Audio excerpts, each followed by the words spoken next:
y me gustaría que esto que su servidor siente, que yo creo que el Espíritu de Dios me lo da, también usted lo sienta. Entonces esperamos que así sea. Bien, vamos a hablar acerca de la iglesia, el cuerpo de Cristo, ¿sí? Y quiero comenzar diciendo que los que tenemos poquito en Cristo, puede que a lo mejor no entiendas algunos puntos, algunos conceptos, porque pueden ser un poquito complicados. Ahora, si tú ya tienes muchos años en Jesús, pero no eres buen lector, no te gusta estudiar la Biblia, tampoco vas a entender algunos puntos. Pero si tú tienes ya bastante tiempo en Cristo, o inclusive tienes 1 año, 2 años, 3 años, pero te gusta leer, te gusta investigar, por eso te metiste a escala, te va a hacer mucho sentido todo lo que voy a hablar el día de hoy. ¿Está bien? Muy bien.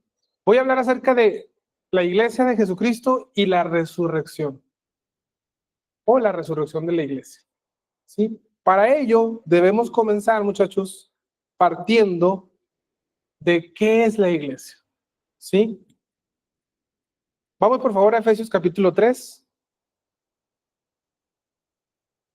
Efesios capítulo 3.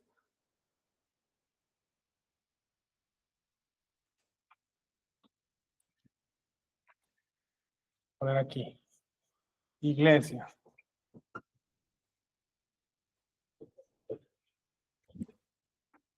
Vamos a versículo 8. Aquí el apóstol Pablo comienza diciendo, ¿saben qué? Les voy a hablar acerca de este ministerio que se me dio a mí, que soy un poco menor que los apóstoles. ¿Ya lo tiene ahí? Déjeme, ya me ganó usted. Efesios capítulo 3. A partir de verso 8 y dice, y cito, síganme con su vista. A mí, que soy menos que el más pequeño de todos los santos, me fue dada esta gracia de anunciar entre los gentiles el evangelio de las inescrutables riquezas de Cristo, ¿sí? Y de aclarar a todos cuál sea la dispensación del misterio, subraye eso, dispensación, también conocido como una administración, un tiempo determinado del misterio. Aquí la palabra misterio, ¿sí? Significa secreto.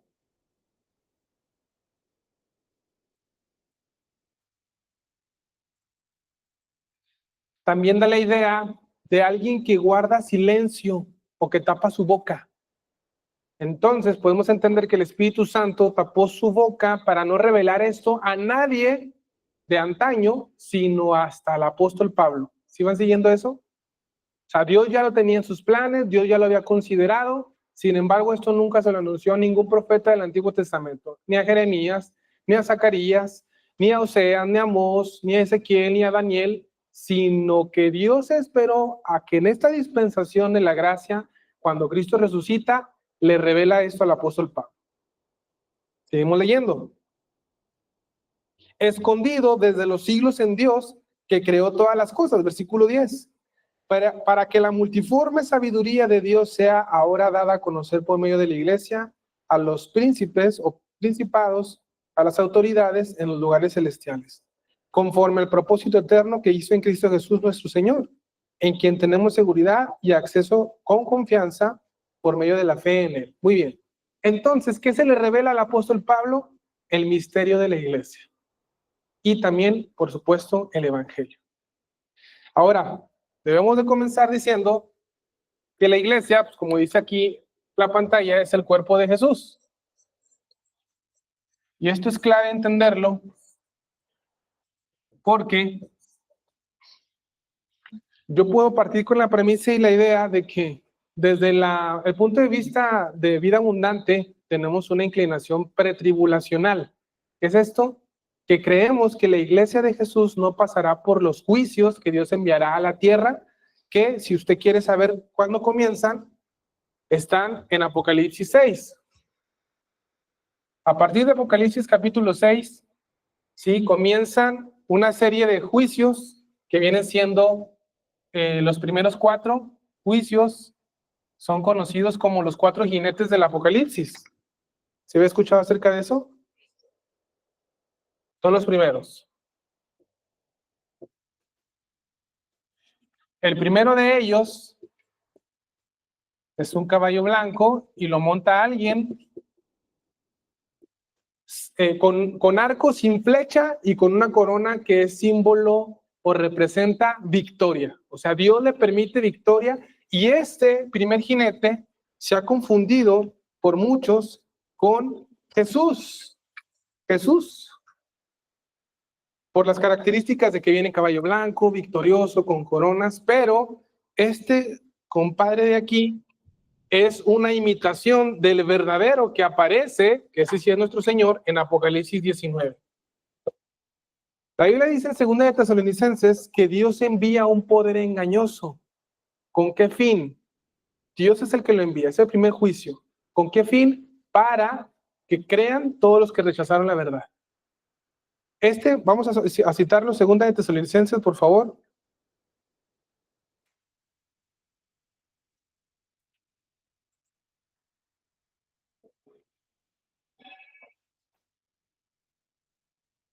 Capítulo 2.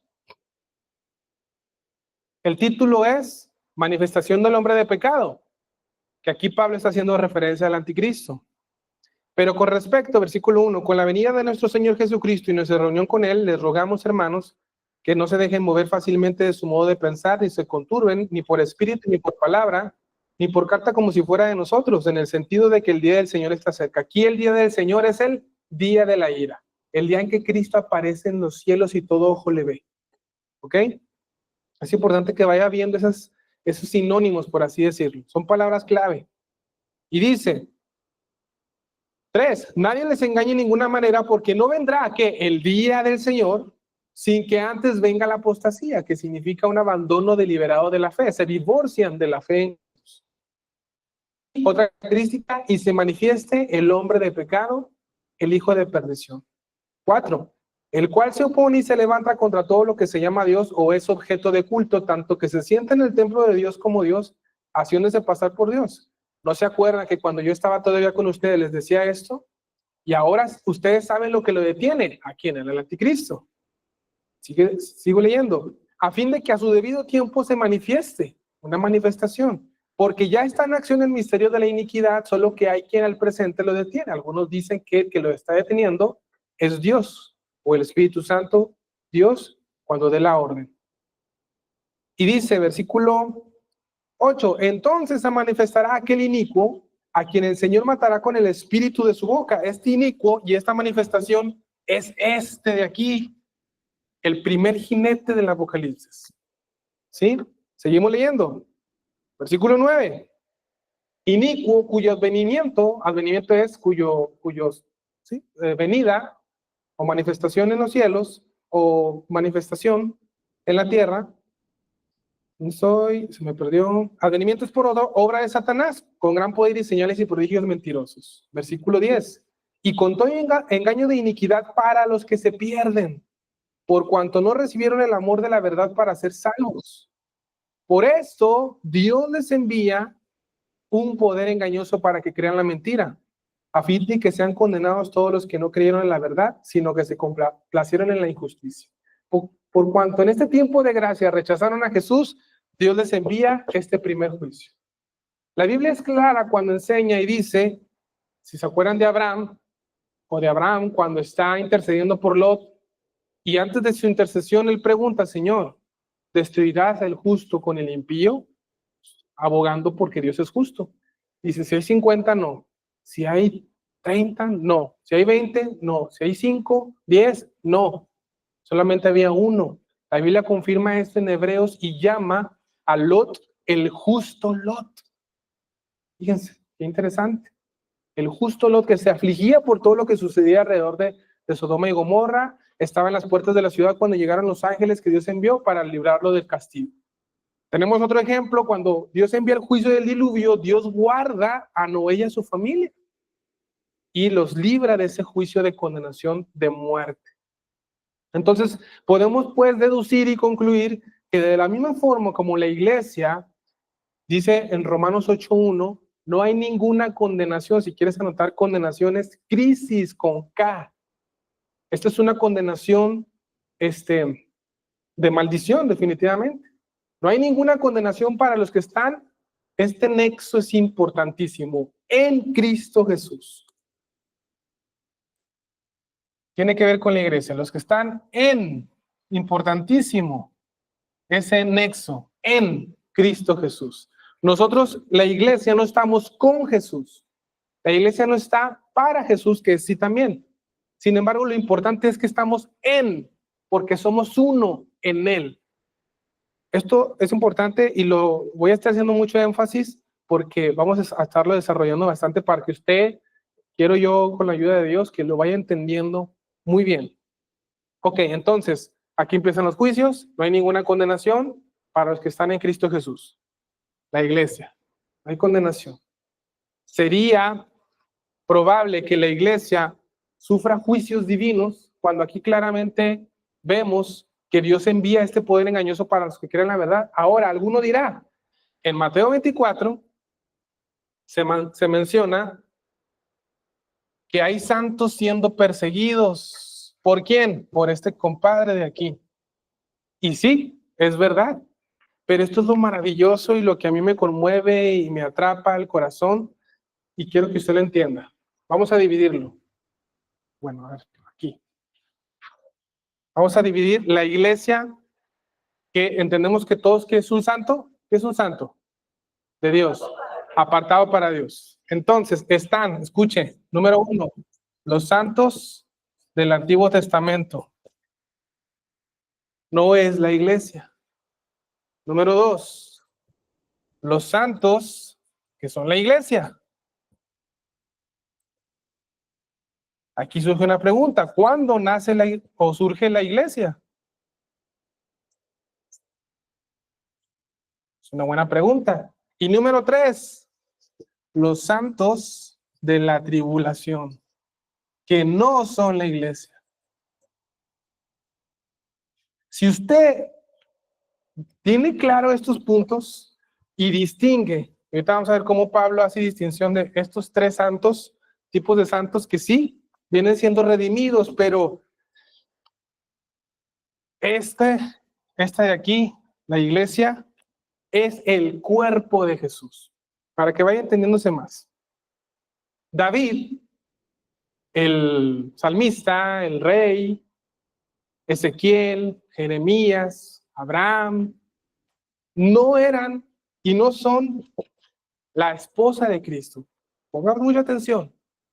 No son uno con Jesús. La iglesia, tú y yo, sí.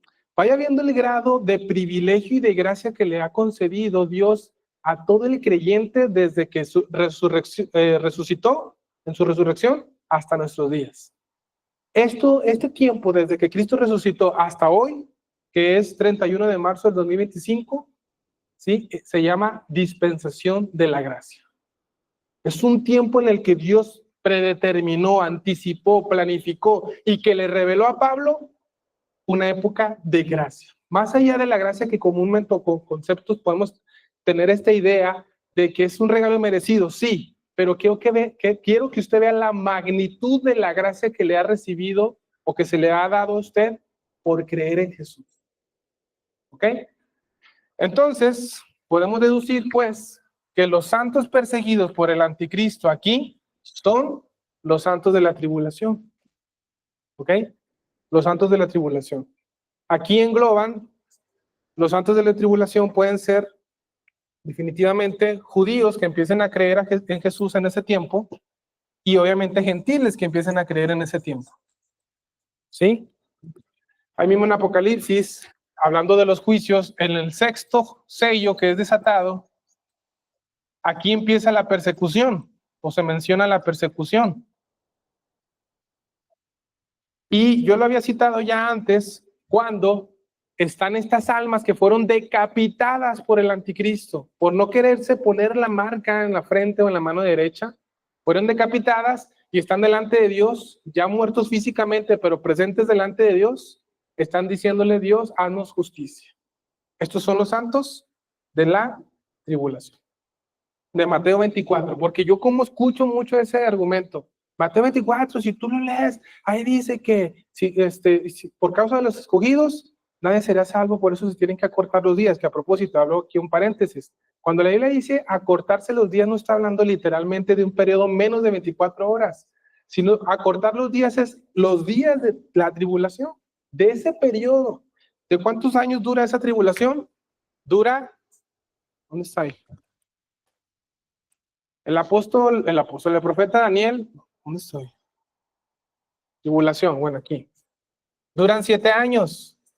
El profeta Daniel lo llama la última semana de Daniel. Una semana profética, según Daniel, dura 7 años. Vámonos tranquilos. Ok. Entonces, fíjense cómo Pablo se sentía muy inferior en el sentido de que a mí me revelaron esto y lo estoy predicando porque era un secreto que estaba guardado. Dios tapó su boca, no lo quiso revelar a nadie más que a mí en este tiempo glorioso y lo estoy predicando. Ni a Pedro el apóstol, ni a Juan, el discípulo amado, ni a Bartolomé, ni a Felipe, a Jesús, al apóstol Pablo se le revela esto. Fíjense qué impresionante. Entonces, los apóstoles reconocen esto en Hechos, al apóstol Pablo le dicen, ¿sabes qué? Pues vete, ¿sí? Y empieza él a predicar a gentiles, que era también algo que los judíos no pueden discernir. ¿Cómo que también los gentiles están recibiendo salvación? Sí, definitivamente. Ok. Habiendo dicho esto, vamos por favor, a ver si no se me escapa nada de lo que lo quiere decir. Hay gente que tiene este pensamiento, esta corriente de creer que la iglesia, porque aquí está la pregunta, ¿cuándo surge o cuándo nace la iglesia? Y la iglesia nace en Hechos capítulo 2, en el día de Pentecostés. Acompáñame a Hechos capítulo 2, por favor.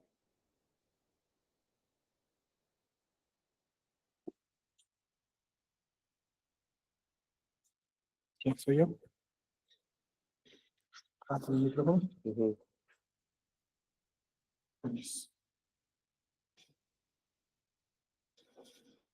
¿Está listo ahí?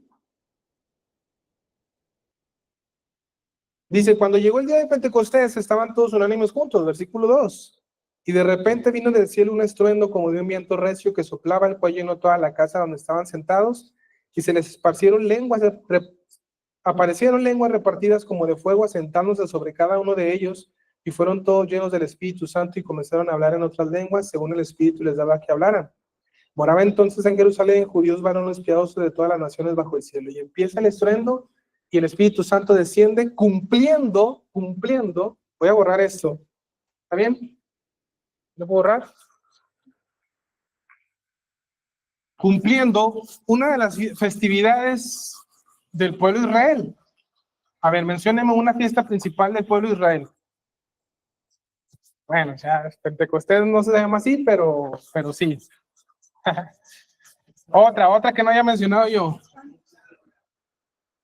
Los panes sin levadura, vamos a numerarlos, a ver si me acuerdo. Número 1, la Pascua principal. ¿Sí? ¿Qué representa la Pascua? Usted bebe la copa y come el pan. ¿Qué representa la Pascua? Viene del hebreo que significa saltar o pasar por alto. Pasar por alto. Y es cuando el ángel de la muerte pasa por alto las casas que tienen manchada de sangre de un cordero que se sacrificó. ¿Y esta Pascua quién es? Listo. Sí. No. Sí, por favor. Ok, sí, por favor. Porque el rojo tampoco raya. Si quieren puro negro también, pero... ¿Sí? ¿Sí? Ok. Número 2. Al otro día, si no mal recuerdo, se celebraba los panes sin levadura. ¿Qué representa? La Biblia nos dice en el Nuevo Testamento que el pan representa un cuerpo, en este caso el cuerpo de Jesús, y la levadura, Pablo dice en una carta, poca levadura, leuda, ¿qué? No a la masa, hablando y comparando en el Nuevo Testamento la levadura con el pecado. Entonces aquí el pan es el cuerpo de Jesús sin pecado que es ofrecido por nosotros. ¿Estamos? Sin pecado. Número 3. La fiesta, Pascua, panes y levadura, las primicias, si no estoy mal. Y aquí representa a Cristo como el primer hombre en resucitar, pero para ya no volver a morir. Porque es evidente que muchos resucitaron antes que Cristo, ¿sí o no? Lázaro es un ejemplo, pero Lázaro se volvió a morir. Cristo es la primicia de la resurrección. El primer hombre que se murió, resucita y ya jamás volvió a morir. Por eso le llaman la primicia. Tiene que ver con la resurrección. Número 4.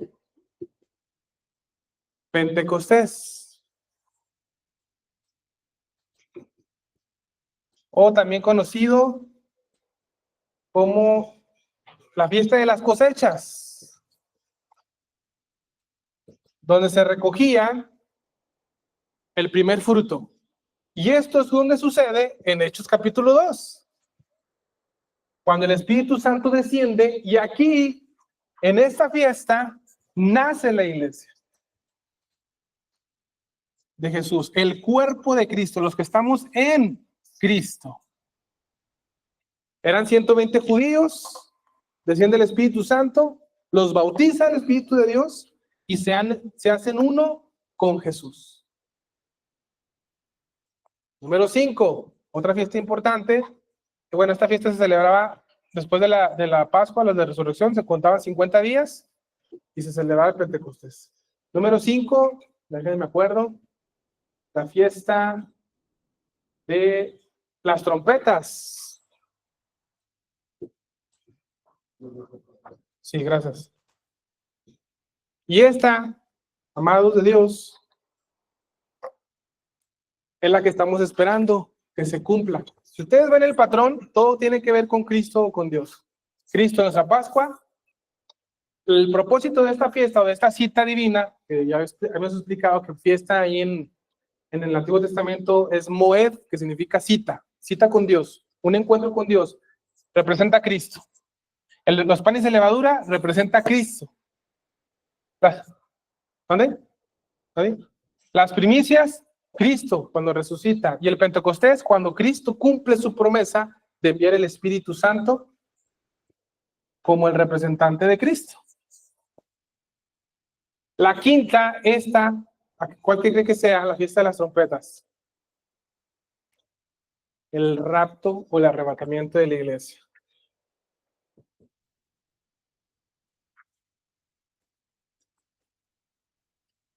Pablo también menciona que esto también fue un misterio escondido, el arrebatamiento. A nadie más se le reveló de ninguno de los apóstoles ni profetas más que al apóstol Pablo. Esto él lo cuenta en Primera de Tesalonicenses 4, 17 en adelante, 17 y 18.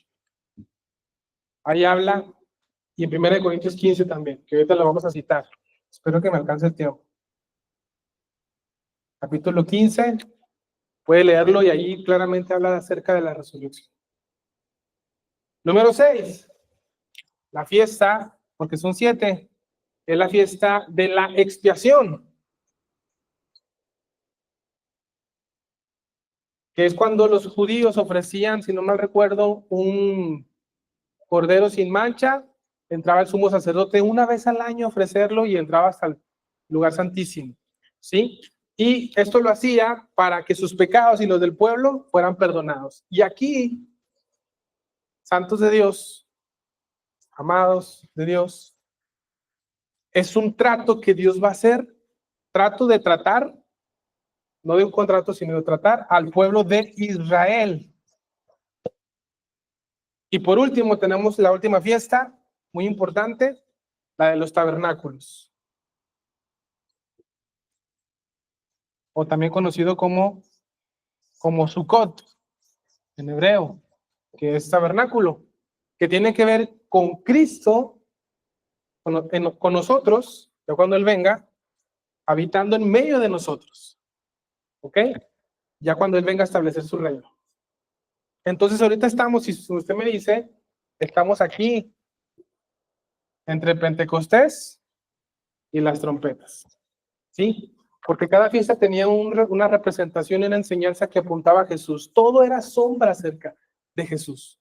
Pablo lo explica en Colosenses 2, inclusive hasta el sábado, el día sábado, apuntaba a Cristo como nuestro reposo de nuestras obras. Por medio de la fe descansamos y ya no le debemos nada a Dios, ya no estamos endeudados con Dios, si es que hemos creído originalmente. Bien, ¿por qué cuento todo esto? Porque he escuchado gente, y hay una corriente que se está escuchando cada vez más, de que asocian a la iglesia con Israel, que son un mismo cuerpo. Y aunque es una parte de la verdad, no deja de omitir otra parte de la verdad. Una de las cosas que abogan y que enseñan es que, por ejemplo, mira, acompáñame a Éxodo capítulo 12, rapidito, porque me gustaría terminar este tema, porque nos quedan dos nada más.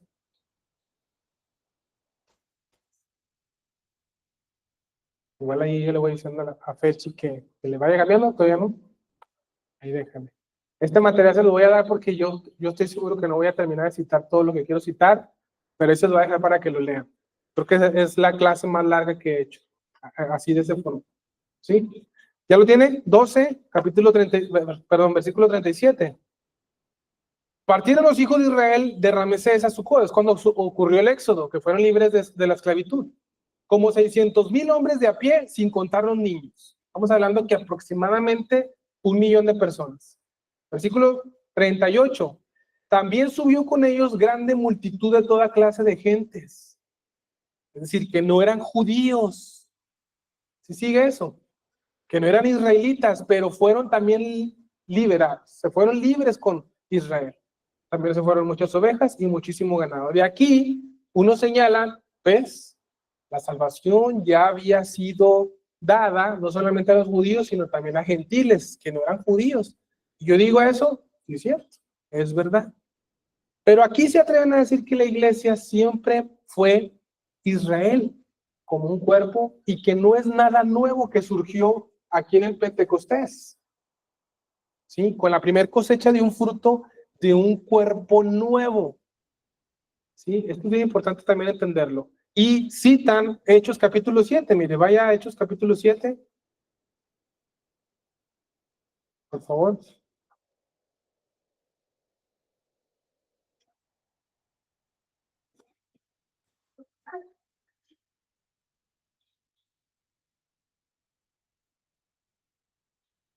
Versículo 37. Vamos a entrar un poquito en contexto.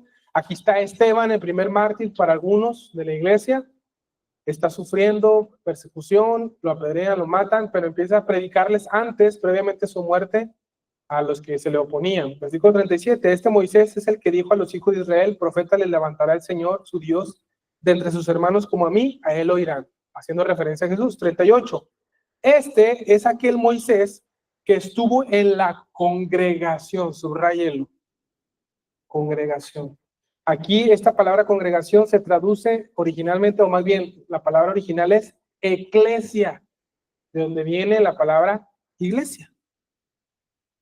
Entonces, si lo traducimos así originalmente este es aquel Moisés que estuvo en la iglesia, en el desierto, con el ángel que le hablaba en el monte Sinaí y con nuestros padres, y que recibió palabras de vida de darnos, etcétera, etcétera.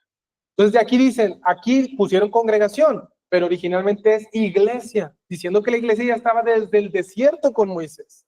Sin embargo, el contexto histórico y lingüístico apunta de que sí, y si lo quieres saber, iglesia del griego eclesia, o eclesía, que significa asamblea, congregación.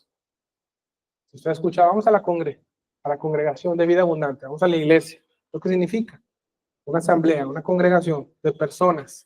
Entonces aquí en el contexto, obviamente se trata de la congregación o de la iglesia de Israel, es decir, la asamblea de la nación étnica o de las personas con sangre judía, y no la iglesia que es un cuerpo con Jesús y que está en Cristo.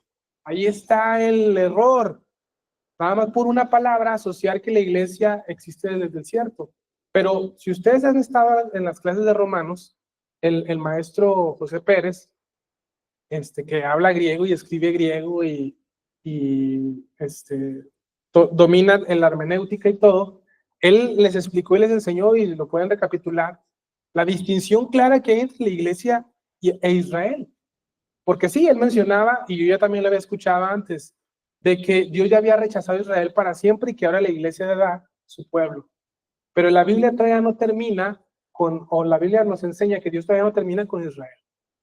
Dice la Biblia en Romanos 11, en Romanos 10, que Israel va a ser salvo, un remanente. ¿Cuándo? Cuando Cristo se aparezca en el cielo. Y va a haber muchos judíos que en el periodo de la tribulación van a empezar a creer. Inclusive va a haber 144,000 judíos, 12,000 de cada tribu, que Dios los va a guardar de ser perseguidos, van a estar guardados de juicios divinos, sobre todo, de los juicios de Dios.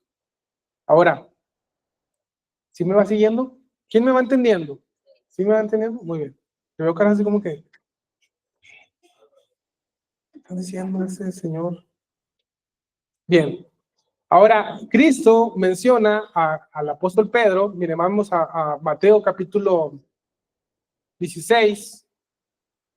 Que aquí nuestro Señor habla de la iglesia que Él va a fundar, y lo dice en tiempo futuro. No que algo que ya existía, una continuación. Porque ahorita le voy a dar un versículo que también se cita mucho para abogar de que la iglesia fue desde ese antaño, como mencioné, y que no es algo nuevo, sino que era algo que estaba desde un principio. Vámonos por partes. Estamos en capítulo 16 de Mateo, versículo 16. Respondiendo Simón dijo: tú eres el Cristo, el Hijo del Dios viviente. Entonces le respondió Jesús: bienaventurado eres Simón, hijo de Jonás, porque no te lo reveló carne ni sangre, sino mi Padre que está en los cielos. Y yo también te digo que tú eres Pedro, Petros en griego, y sobre esta roca edificaré mi iglesia, y las puertas del Hades no prevalecerán contra ella. Edificaré en tiempo futuro. Cristo le dice: ya edifiqué, sino edificaré. Jesús está hablando precisamente de la iglesia que iba a surgir y a nacer en el Pentecostés. Tiempo futuro, edificaré. Esto fue previo a ser crucificado. ¿Vamos? Ok. Muy bien. Ahora, una de las citas que he escuchado mucho es cuando repito, hay una corriente cristiana que dice que Israel sigue siendo la iglesia y que por lo tanto tú y yo somos judíos que no sabíamos y que creímos, porque somos la iglesia que se dispersó. ¿Cómo es esto? Te voy a explicar.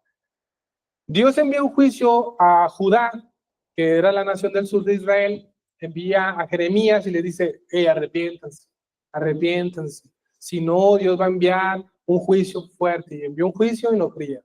Otro juicio y no se querían arrepentir. Y viene un juicio más severo, que era destruir la ciudad, el templo. Viene Babilonia, y Dios ya les había dicho en Deuteronomio 28, vendrá una nación fiera de rostro, no conoce su lengua, y va a destruir tu casa, tu ciudad, el templo, bla, bla. Era una maldición por no obedecer el pacto mosaico.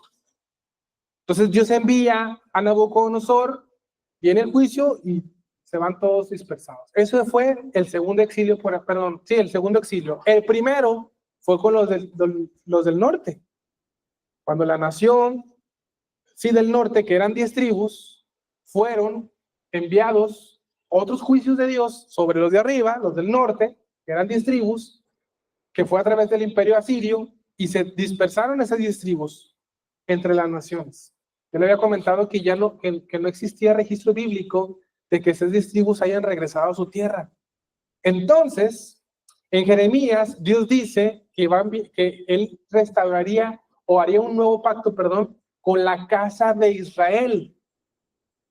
No sé si me va siguiendo. ¿Qué quiere decir esto?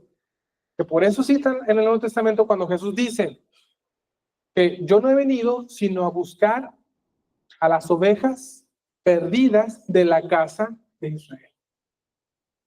Hablando de que esa es la iglesia que se dispersó en ese exilio y que se mezclaron entre naciones, y que tú y yo, si hemos creído, somos judíos que no sabíamos de esas 10 tribus. ¿Ok? Entonces de ahí abogan esa parte de que, ya ves, la iglesia siempre fue desde un principio.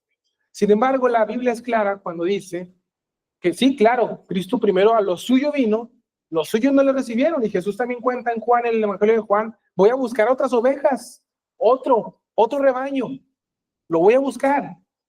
Sí, Cristo primero era enviado a los judíos primeramente, y Pablo lo enseña, y después a los gentiles. ¿Por qué? Porque también nos enseñaron en Romanos que Dios endureció el corazón de Israel. ¿Para qué? Para que creyeran los gentiles. El misterio de la soberanía de Dios en esa dispensación de la gracia. ¿Sí me va siguiendo? Perfecto. Continuamos.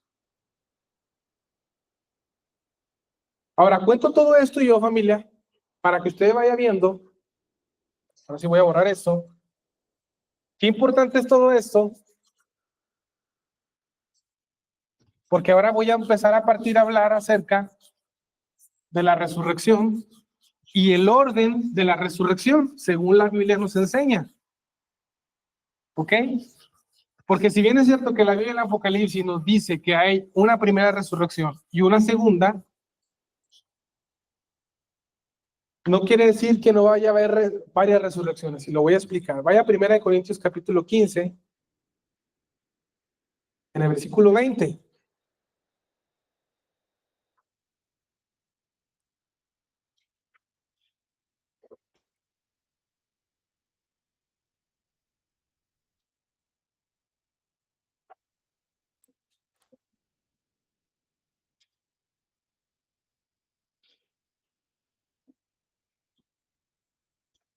Versículo 20 dice: mas ahora Cristo ha resucitado de los muertos, primicias de los que durmieron es hecho. Porque por cuanto la muerte entró por un hombre, también por un hombre la resurrección de los muertos. Porque así como en Adán todos mueren, también en Cristo serán todos vivificados. Vivificados es resucitados. Pero cada uno en su debido orden. Ahí está, orden. Vámonos por partes. Que la canción. La dura, bien. Bueno, perdón. Vámonos. ¿Ahí quién nos dice primero? ¿Quién resucita primero? Cristo. Las primicias.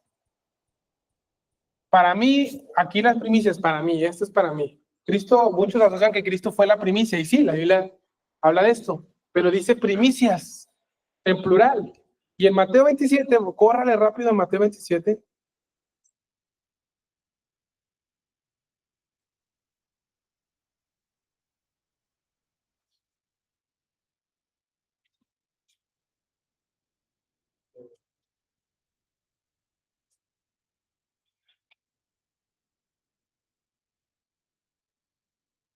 Versículo 52. Mateo 27, 52. Y se abrieron los sepulcros y muchos cuerpos de santos que habían dormido se levantaron y saliendo de los sepulcros después de la resurrección de él, vinieron a la santa ciudad y aparecieron a muchos. Ahí está. Aquí pareciera que cuando se rasgó el velo fue cuando resucitaron, pero no. Dice que después de que Cristo resucitó se levantaron muchos santos.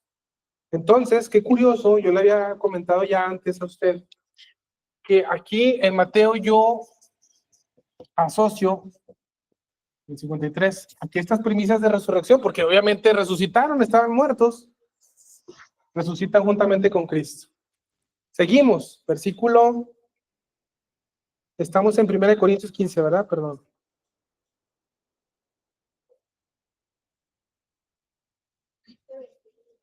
Luego los que son de Cristo, hay otra resurrección ahí. Los que son de Cristo, esta es la segunda resurrección, según el orden, ¿verdad? Segunda resurrección. Los que son de Cristo.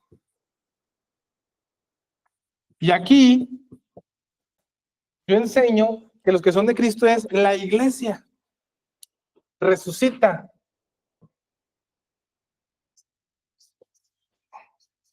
¿Cómo? Sí, la iglesia resucita. Sí, los que murieron, por ejemplo, el pastor Macías, Patricio Sánchez, que están ahorita muertos en Cristo, aquí resucitan ellos. Sí, todos los que durmieron en Jesús. ¿Sabe desde dónde? Todos los que creyeron desde el Pentecostés hasta nuestros días son los únicos que resucitan aquí. ¿Ok? Desde los 120 que se murieron y todos los que empezaron a creer en Grecia, en Turquía y toda esa zona donde se predicó mucho el evangelio, hasta hoy, los que se murieron en Cristo Jesús creyendo en él van a resucitar aquí. Pero, ¿cuándo resucitan? Bueno, Pablo dice En primera, ahorita lo vamos a leer ahí, pero en primera de Tesalonicenses 4, 17, ya lo había mencionado, y 18, dice, ¿sabes qué? Les voy a revelar un secreto, un misterio. No todos dormiremos. ¿Qué quiere decir eso? No todos nos vamos a morir. Sino que en un momento, en un abrir y cerrar de ojos, se va a escuchar una trompeta y los que estén vivos, creyentes, nos vamos sin conocer la muerte. Resucitamos, perdón, no, somos levantados y se nos da un cuerpo nuevo. O sea, este mismo cuerpo, pero regenerado. Un cuerpo sin pecado. Un cuerpo como el de Jesús. Jesús se aparecía a voluntad, estando las puertas cerradas y las ventanas cerradas. De repente, ¡pum!, se apareció a sus discípulos resucitados. Y le dice, tóquenme, yo no soy un espíritu porque tengo las cicatrices. Tócale, Tomás, le dice a su discípulo. Sí, muchos creen todavía, cristianos, que Cristo resucitó espiritualmente nada más, pero resucitó corporalmente, con todo el poder de Dios. Y Dios lo levantó de la muerte y el apóstol Juan en una de sus cartas dice que vamos a ser semejantes a Él en su venida. ¿Sí? Todos los que son en Cristo Jesús. Continúan. A propósito, ¿cómo va a ser este orden aquí? En la segunda resurrección, por así decirlo, en la orden de la resurrección. Primero se levanta Patricio, se levanta Macías, ya nos van a hacer así, con cuerpos nuevos, glorificados, y bueno, si los alcanzamos después. Así, hagan de cuenta que primero se abren las tumbas, salen ellos, todos los cristianos desde el Pentecostés, y reciben a Jesús en el cielo, y luego nosotros, posteriormente, viendo, imagínense todo este espectáculo, de repente, ¡pum! Sí, dicen por ahí que cada creyente tiene por lo menos 2 ángeles, citando el Salmo 91, a sus ángeles, en plural, mandará cerca de ti, ¿verdad? En singular. Entonces, a lo mejor, y los ángeles siempre aparecen cuando Dios se manifiesta, está haciendo algo maravilloso, algo espectacular, ¿sí? Y están los ángeles oficiando, trabajando. ¿Y qué creen que van a hacer los ángeles? Nos van a recoger. Cristo cuenta una parábola cuando se muere Lázaro y el rico. Se muere el rico y no va nadie por él, si no me recuerdo, pero se muere Lázaro y ¿qué van? Ángeles, y lo llevan al seno de Abraham, al paraíso. Entonces, entendemos que cuando se levantan ellos, pues aquí nosotros vamos a estar así, mire, preparen las manos para que lo agarren. Así que vaya bajando kilos, porque si no pueden, ahí lo dejan, ¿eh? Y luego, al último, tenemos una, entre comillas, penúltima resurrección. Las primicias, luego los que son de Cristo, y en su venida. Dejando claro que nosotros, como personas que creemos que Jesús nos lleva en el rapto a la iglesia, creemos que aquí, en la segunda venida de Jesús, existen una segmentación. Cristo viene pronto, amén. Cristo viene, sí, pero primero cuando va bajando, se queda en las nubes. La Biblia dice que cuando Él se levantó, los discípulos estaban así y que las nubes lo ocultaron, ¿sí? La pregunta es, ¿qué son esas nubes que vio? Algunos dicen que es un transporte celestial, como cuando Dios se llevó a Elías, ¿se acuerdan? Carros de fuego, lo que estaba viendo Eliseo, ¿sí? Cuando Ezequiel vio la gloria de Dios, venían querubines en una especie de transporte celestial cargando a Dios en su trono. Y lo vio como se alejaba de Jerusalén y se iba a Babilonia, donde estaban exiliados el pueblo de Israel. Entonces aquí se detiene el Señor, ¿verdad? Con un chorro de ángeles, y nosotros somos levantados aquí, los que son de Cristo. Y luego el Señor aquí entendemos que celebramos, ¿qué cree? Las bodas del Cordero. Porque aquí está otro tesoro maravilloso que quiero compartirle a usted. ¿Ha escuchado usted las parábolas donde bienaventurados son los que son llamados a las bodas? ¿O historias o enseñanzas? La pregunta es, ¿quiénes son los invitados a las bodas? Porque obviamente el invitado no puede ser la novia, pues la que se casa. ¿Sí? Entonces aquí son los que yo les había comentado. los invitados a estas bodas son los santos del Antiguo Testamento y los santos ¿de qué? De la tribulación. Porque la novia es la que se casa. La novia es una con su Señor. Por eso yo le acabo de enseñar que aquí en esta segunda resurrección, los que son de Cristo cuando resucitamos, según el orden de las resurrecciones de primera de Corintios 15:23, es las primicias, Cristo, las primicias, los que son de Cristo, en su venida aquí, mientras se celebran, curiosamente, una boda judía, ¿sabe cuánto duraba? 7 días. Nosotros creemos en la escatología que en la última semana de Daniel, que también le voy a decir algo también interesante aquí, la última semana de Daniel, tiempo de angustia para Jacob, el día de la ira, el día del Señor, todos son un sinónimo de la última semana de Daniel, porque Dios viene a tratar con Israel, ¿ok? En esos 7 años donde la iglesia ya fue arrebatada y nosotros estamos aquí, en las bodas, esperando las recompensas, y casándonos con el novio. Ahorita somos la novia comprometida, todavía no somos la esposa. Me gusta cómo dice la traducción en Apocalipsis. El espíritu y la novia dicen ven, pero la novia ahí es bride, si no me recuerdo, y es una novia comprometida. La cultura judía tenía por costumbre, fíjese qué interesante es esto, y Cristo ahí no lo deja, pero si no sabemos de la cultura hebrea, a lo mejor no lo agarramos. Tenía la costumbre de que el novio se iba a casar.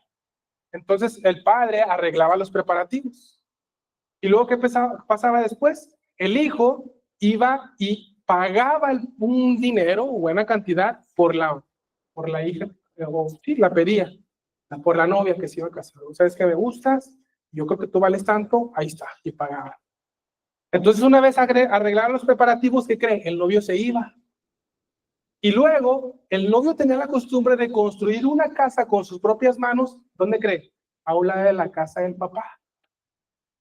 Y después determinaban cierta fecha y cierto día, y la novia tenía que estar preparado para ese día, pero no sabía a qué hora iba a llegar su futuro esposo. Entonces, ahí está la parábola de las vírgenes, ¿se acuerdan? ¿Qué estaban haciendo? No, pues ya se tardó y empezaron, ¿sí? Y se quedan afuera. Entonces, ¿qué quiere decir con esto? Cuando iba el novio, hacían un escandalazo, fiesta, y llegaban por la novia, se la llevaban, hacían sus nupcias, y todo el mundo afuera, celebrando, y ellos gozosos, pasándola muy bien, uniéndose, ¿verdad? Mientras los demás celebrando esto. Entonces, todo tiene sentido. Cristo viene por su esposa, por su cuerpo, ¿sí? Y nos lleva. Fíjese qué maravilloso es esto. Entonces entendemos pues que en su venida, ahora sí ya que después de que vino la fiesta, el gozo y demás, por eso ya también he escuchado mucha gente que dice, cristianos, no, la iglesia va a pasar la tribulación porque, ¿por qué no eres cobarde? Y tienen como que ese espíritu heroico, y entiendo, pero confunden a los santos del Antiguo Testamento con los santos de la tribulación, que no son los santos de la iglesia, porque somos uno en él. Ellos no. Ellos son redimidos, salvados, pero no son uno con Cristo. Tú y yo sí. Qué maravilloso es eso. Sí, ya estoy ganas de llorar.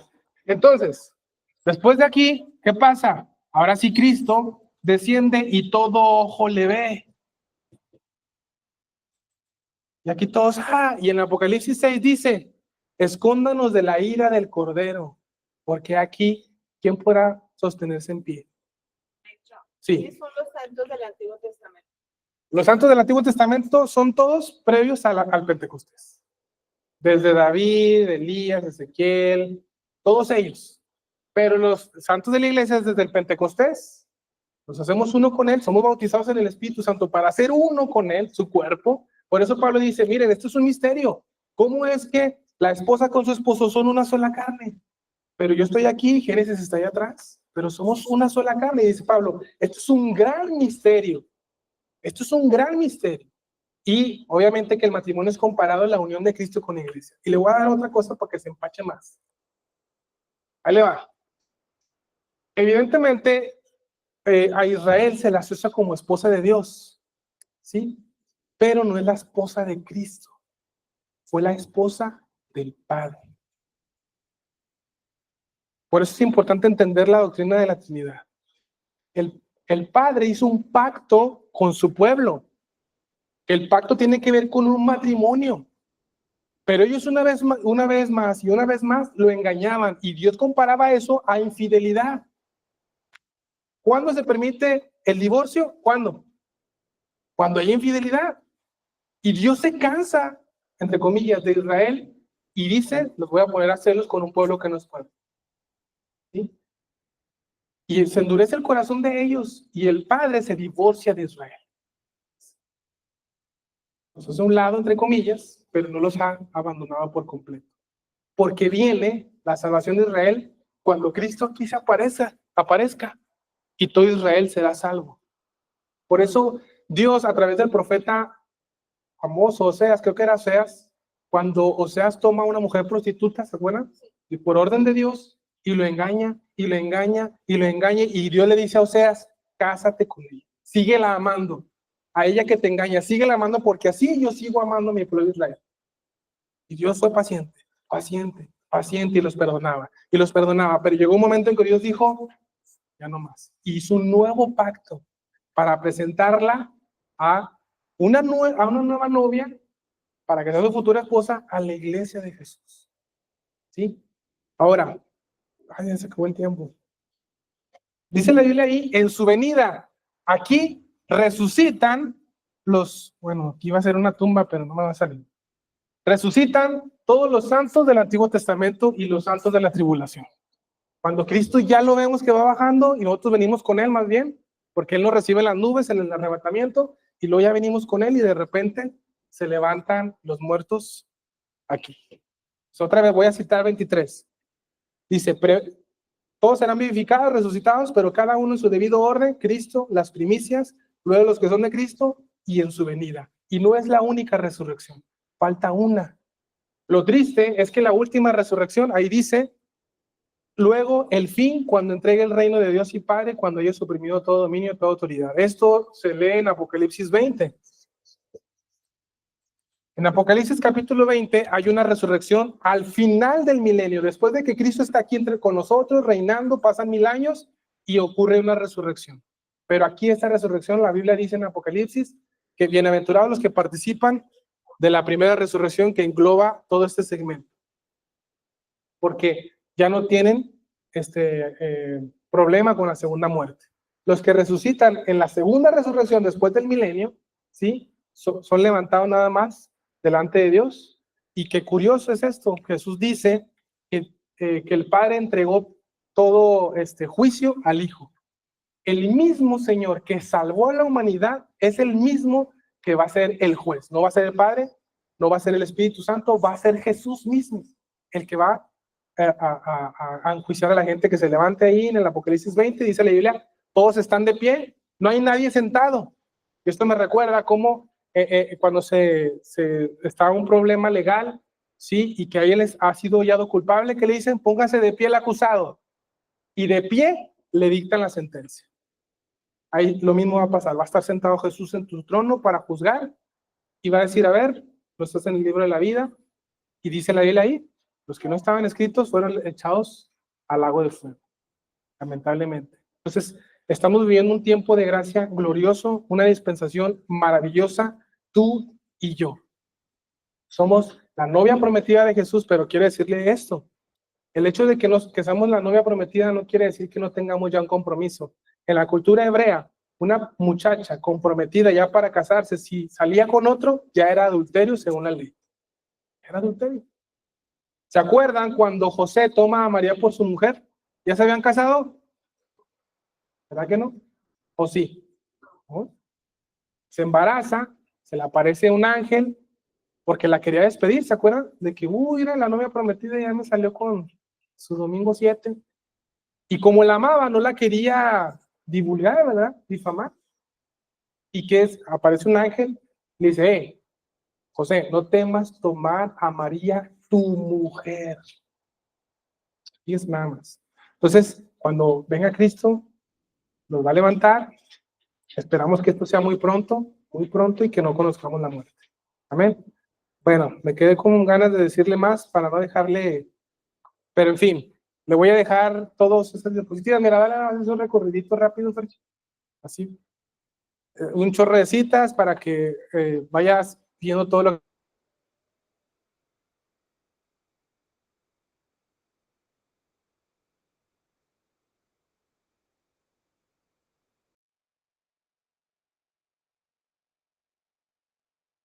pasajes y muchas referencias para que usted solo en su casa estudie esto y se llene de alegría. A mí me encanta siempre enseñar esto porque me da me enternece el corazón saber que somos muy especiales para Jesús sin merecerlo, como la esposa de Jesús. Qué bienaventurados somos de haber nacido en esta época.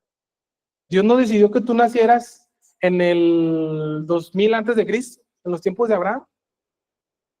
De alguna forma Dios prefirió que tú nacieras en ese tiempo y que recibieras el privilegio de creer en Jesús, si tú quieres creer con todo tu corazón que Él es tu Salvador y te arrepientes de tus pecados y hacerte uno con Jesús.